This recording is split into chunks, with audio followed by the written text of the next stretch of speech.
अस्सलाम वालेकुम वरहमतुल्लाहि वबरकातुहू। बिस्मिल्लाहिर्रहमानिर्रहीम। अल्लाह के नाम से शुरू करते हैं जो बड़ा मेहरबान और निहायत रहम करने वाला है।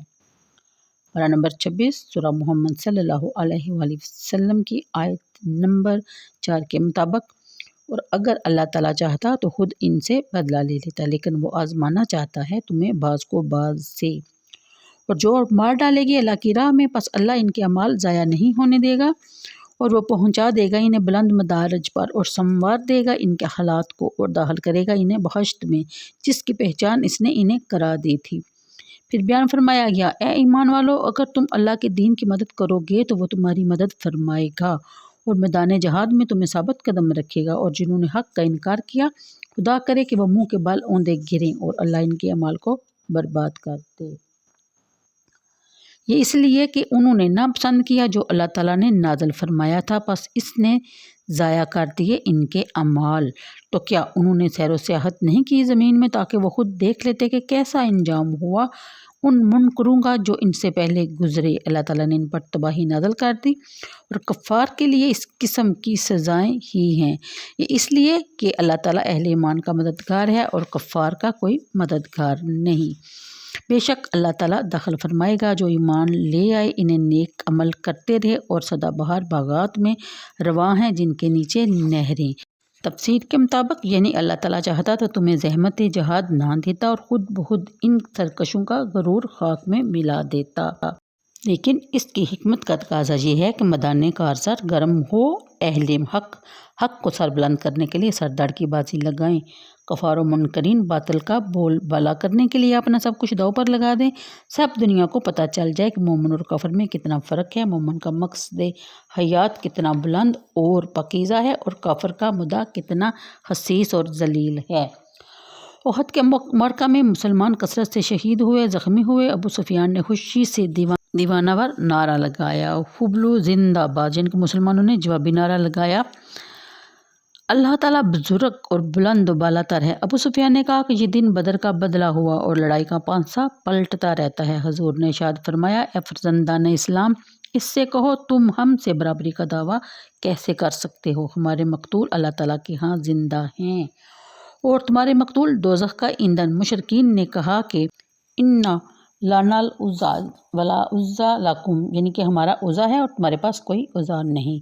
फ़क़ाल अल मुस्लिमूना अल्लाहु मौलाना वला मौला लकुम, मुसलमानों ने जवाब में कहा कि अल्लाह ताला हमारा मददगार है और तुम्हारा कोई मददगार नहीं। फ़लन युदिल्ला अमालहुम का जुमला बड़ा मानी हेज़ है, यानी इन शहीदान हक़ की कुर्बानियाँ रायगान नहीं की जाएंगी बल्कि इन पर बड़े खुश आइंदा नताइज मरतब होंगे। इस कुर्बानी का सिला इन्हें तो ये मिलेगा कि जन्नत में रफ़ी शान मखल्लात में वो तशरीफ़ फरमा होंगे और इनकी मिल्लत को इनकी जान फशानियों के सदक़े इज़्ज़त और सरबुलंदी नसीब होगी और जिस मकसद के लिए उन्होंने अपनी जवानियाँ निसार की थी वो मकसद हासिल होगा। हक़ की रोशनी से को दामन में उजाला हो जाएगा। इन पाकबाजों ने जान देकर इतने अजीम मकासद हासिल कर लिए, इनसे बढ़कर कौन खुश नसीब हो सकता है।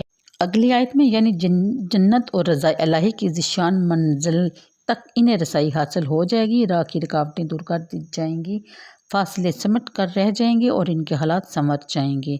यानी जो लग़ज़शें इनसे हुई थी, जिन गुनाहों का उन्होंने इर्तिकाब किया था, वह सब माफ़ कर दिए जाएंगे। मुक़र्रबीन और मुत्तकीन के ज़ुमरा में इनका शुमार होगा। इसका मतलब ये भी हो सकता है कि इनकी बरकत से दूसरे लोग राह हदायत पर गामज़न हो जाएंगे, इनकी कौम की बिगड़ी हुई हालत संवर जाएगी। शिकस्त और नामुरादी की जो दाग इनके कौम के चेहरे को बदनुमा बना रहे थे वह दूर हो जाएंगे। फौज़ व कामरानी का नूर इन पर ज़ूफ़िशां करने लगेगा।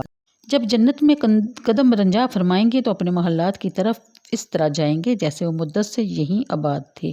सारे रास्ते इनके जाने पहचाने होंगे, किसी से पूछने की ज़रूरत ही नहीं पड़ेगी। फिर बयान फरमाया गया, दीन और रसूल करीम सल्लल्लाहु अलैहि वसल्लम की अमदाद को अल्लाह ताला की इमदाद फरमाया गया है। जानबाजी की जान लगाने वालों के लिए इससे बढ़कर और क्या खुशखबरी हो सकती है कि वह मुजाहिद नुसरत इलाही जिनकी पुष्ट पनाही कर रही हो हर नाज़ुक मरहला पर ताईद इज़्ज़ती, जिनके दिलों की दारस हो, दुश्मन का कोई तूफ़ानी हमला इनके कदमों में लग़ज़श न पैदा कर सके।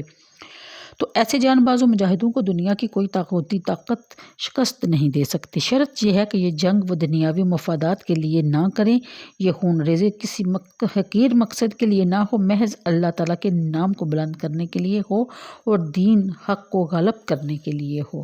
اگلی آیت میں اب کفار کا حال بیان کیا جا رہا ہے کہ ان کی حرامہ نصیبی کا ذکر کیا گیا کہ انہوں نے حق کو نیچا دکھانے کے لیے مال و دولت بھی خرچ کی، زخموں سے چور چور بھی ہوئے، اکثر نے اپنے سر بھی کٹائے اور جان بھی دی، لیکن نتیجہ دنیا میں ذلت اور رسوائی، آخرت میں عذاب علیم۔